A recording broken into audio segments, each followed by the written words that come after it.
Tollywood top choreographer నుండి దర్శకుడిగా, music director గా, హీరోగా మారిన రాఘవ లారెన్స్ కొరియోగ్రఫీని తక్కువ సినిమాలకే చేస్తున్నాడు ఇప్పుడు. రీసెంట్ గా కేవలం మెగాస్టార్ చిరంజీవి 150వ సినిమా కోసం రతాలు రతాలు అనే పాట చేశాడు లారెన్స్. కాగా ఈ మధ్య ఇచ్చిన ఓ ఇంటర్వ్యూలో టాలీవుడ్ లో బెస్ట్ డాన్సర్ ఎవరు అన్న ప్రశ్నకి లారెన్స్ ఇప్పటికీ ఎప్పటికీ #1 మెగాస్టార్ చిరంజీవి మాత్రమే అని మెచ్చుకున్నాడు.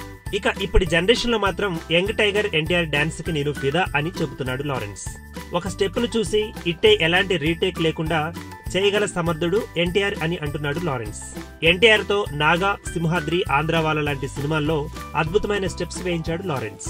ఇప్పుడు హీరోగా దున్నేస్తుండడంతో కొరియోగ్రాఫర్ గా చేయడం లేదని చెబుతున్నాడు ఆయన. కాగా లారెన్స్ అభిమాన డాన్సర్ జూనియర్ ఎన్టీఆర్ ప్రస్తుతం జై లవకుశ చిత్రం షూటింగ్ లో బిజీగా ఉన్నాడు.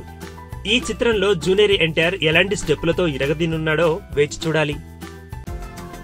ఈ వీడియో గనుక మీకు నచ్చినట్టయితే లైక్ చేయండి, షేర్ చేయండి, సబ్స్క్రైబ్ చేసుకోండి.